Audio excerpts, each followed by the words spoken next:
Manchester United, klub dengan sejarah gemilang, kini menghadapi tantangan untuk kembali ke puncak kejayaan mereka. Era emas Sir Alex Ferguson menjadi inspirasi, tapi bisakah kejayaan itu dibangun kembali? Hari ini, kita akan memulai perjalanan ambisius bersama Michael Carrick sebagai arsitek utama tim baru yang membawa semangat, gaya bermain, dan dominasi ala Sir Alex Ferguson. Michael Carrick salah satu gelandang terbaik di era Ferguson dan mantan kapten Manchester United kini kembali ke Old Trafford sebagai manajer. Dengan filosofi yang terinspirasi dari formasi klasik 4-4-2, Carrick memiliki misi besar, membangun ulang Manchester United, menghidupkan kembali warisan kejayaan dengan merekrut pemain-pemain modern yang memiliki karakteristik, gaya bermain atau bahkan asal negara yang sama dengan legenda era Sir Alex. Prosesnya tidak mudah, banyak pemain harus dilepas untuk memberi ruang bagi wajah-wajah baru yang sesuai dengan strategi dan visi Michael Carrick. Inilah momen di mana kita menyaksikan perjalanan ini dimulai.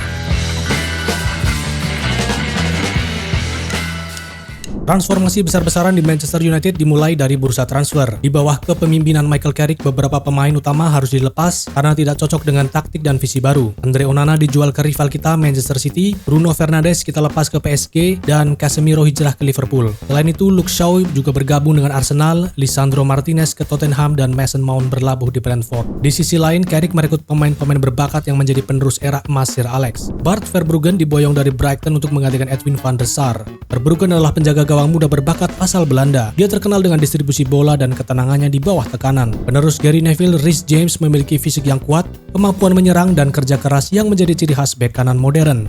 Fikayo Tomori dari AC Milan, bek tengah eksplosif dengan kemampuan intersepsi dan duel udara yang solid adalah penerus Rio Ferdinand. Lalu ada Joško Gvardiol dari Manchester City.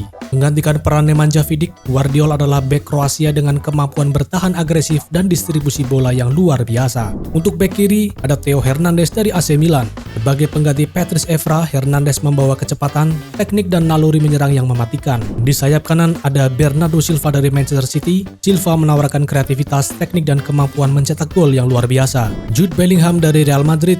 Dibeli dengan rekor transfer, Bellingham adalah playmaker serba bisa yang mengambil peran Paul Scholes sebagai otak serangan United. Sebagai penerus Michael Carrick, John McGinn dari Aston Villa kita rekrut adalah gelandang box-to-box yang agresif dengan kemampuan bertahan yang solid. Di sisi kiri ada Daniel James dari Leeds United. Sebagai penerus Ryan Giggs, James memiliki akselerasi yang luar biasa dan kemampuan melewati lawan di sisi sayap. Pengganti Wayne Rooney adalah Ollie Watkins dari Aston Villa, striker serba bisa yang cerdas dan bekerja keras untuk tim. Carrick juga mengamankan pemain-pemain muda potensial seperti Josip Sutalo dari Ajax, Giovanni Quinda dari Sporting Lisbon, dan Taylor Harwood-Bellis sebagai pelapis lini belakang. Perombakan ini menjadi dasar untuk kebangkitan Manchester United. Di video ini saya menggunakan slider setting khusus di FC25 untuk menciptakan gameplay yang lebih realistis. Dengan kontrol manual dan level difficulty diatur pada world class, pertandingan jadi lebih seimbang, tidak terlalu banyak gol, dan mendekati atmosfer pertandingan nyata. Pengaturan ini memastikan setiap peluang terasa berarti, setiap kesalahan memiliki konsekuensi, dan strategi benar-benar menentukan hasil di lapangan. Pertandingan pertama lawan Juventus menjadi ujian awal bagi formasi baru Michael Carrick. Laga berlangsung ketat dengan kedua tim menciptakan peluang berbahaya. Bart Verbruggen tampil gemilang di bawah mistar, menyelamatkan beberapa peluang emas Juventus. Sementara, lini depan MU masih terlihat mencari ritme permainan. Ollie Watkins dan Jude Bellingham belum mampu menunjukkan performa terbaiknya.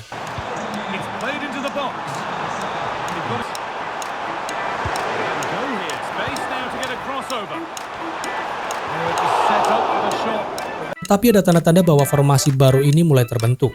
Skor akhir 0-0 cukup mencerminkan keseimbangan pertandingan. Di pertandingan kedua melawan Sevilla, Manchester United menunjukkan perkembangan yang signifikan. Pergerakan bola lebih terorganisir dan dominasi terlihat dari menit awal. Daniel James menjadi sorotan dengan akselerasi di sayap yang mematikan, menghasilkan peluang berbahaya sepanjang laga.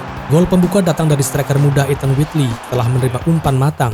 Menjelang akhir pertandingan, Bernardo Silva mengirimkan tendangan bebas akurat yang disambut sundulan sempurna Taylor Harwood-Bellis untuk memastikan kemenangan 2-0. Hasil ini meningkatkan moral tim dan memberikan gambaran jelas tentang potensi formasi Carrick. Oke ya teman-teman, tadi adalah dua pertandingan pramusim dari Manchester United dengan Michael Carrick sebagai manajer utama mereka. MU sendiri nampaknya sudah menemukan pijakan awal ya di bawah arahan Michael Carrick. Michael Carrick mulai menyadari beberapa kekurangan dalam skuadnya ya untuk mengatasi kedalaman tim. Sepertinya kita akan membeli beberapa pemain lagi, yaitu striker tambahan untuk mendampingi Ollie Watkins, dan juga Michael Carrick juga akan mencari bek kanan sebagai pelapis pelapis dari Reece James untuk memperkuat opsi pertahanan kita, dan keputusan besar ini akan mempengaruhi performa Manchester United ke depannya. Nah, akankah mereka mampu mengalahkan Real Madrid di pertandingan pramusim selanjutnya? Jangan lewatkan kisah perjalanan MU untuk kembali ke masa kejayaan mereka. Jangan lupa like, komen, dan subscribe, dan sampai jumpa di pertandingan selanjutnya.